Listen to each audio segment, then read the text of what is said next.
Station గన్పూర్లో Kadiyam versus Rajaiah dialogue war ముదురుతోంది. కేటీఆర్ ను టార్గెట్ చేస్తూ నిన్న కడియం శ్రీహరి చేసిన వ్యాఖ్యలపై తాటికొండ రాజయ్య ఫైర్ అయ్యారు. నీకు ఎమ్మెల్యే పదవి ఎవరు రాసి ఇచ్చారంటూ ప్రశ్నించారు. నువ్వు నీ బిడ్డ పార్టీ ఫండ్ తీసుకుని అమ్ముడుపోయారని ఆరోపించారు.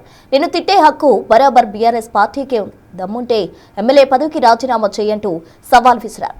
గన్పూర్ గడ్డపై ఈ విధంగా చూసుకుందాం రా, కబడ్డీ కబడ్డీ ఆడదాం రా అంటూ సవాల్ విసిరారు రాజయ్య. జూబ్లీహిల్స్ ఎన్నికల్లో గెలిచామని విర్రవీగుతున్నారు కదరా, స్టేషన్ గన్పూర్లో చూసుకుందామంటూ సవాల్ చేశారు.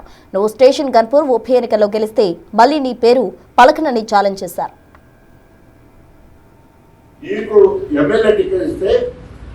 నువ్వు నీ బిడ్డ టికెట్లు తీసుకొని పార్టీ ఫండ్ తీసుకొని అప్పుడు పోయినావు కదా, నీకు నైతిక విలువ ఉందా మాట్లాడటానికి? బీఆర్ఎస్ అధినాయకత్వం మీద మాట్లాడటానికి నీకు నైతిక హక్కు లేదు, కార్యకర్తల మీద మాట్లాడటానికి నీకు నైతిక లేదు. తిట్టే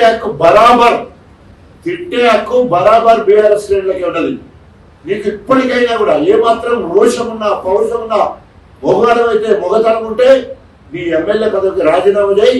ఇవో నేను అభివృద్ధి కోసం పోయినా, నేను కాంగ్రెస్ మీద పోటీ చేస్తున్నా అని చెప్పేసి రా చూసుకుందాం.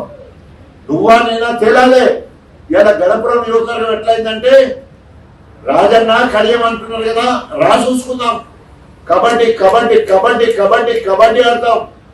ఎందుకంటే మోరల్ గా నైతికంగా ఇప్పటికే గెలుస్తున్నాం మేము. తప్పులన్నీ నీ ముఖాన్ని ఉన్నాయి, తప్పులన్నీ నువ్వు ఎంచుకున్న పార్టీ చేస్తా ఉంది, తప్పులన్నీ నీ నాయకుడు చేస్తా ఉన్నాడు, తప్పులన్నీ నీ అబద్ధ ప్రచారము కొట్టొచ్చినట్టు కనబడతా ఉంది. విర్రవేగుతున్నావు కదా, జూబ్లీ ఎన్నికల్లో గెలిచిన వాళ్ళు విర్రవేగుతున్నారు కదా, రా మరి ఆ ఊపిలో గెలుతూ రాదు, రాజీనామా చేయి. ఇంకొక విజ్ఞప్తి చేస్తున్నాం.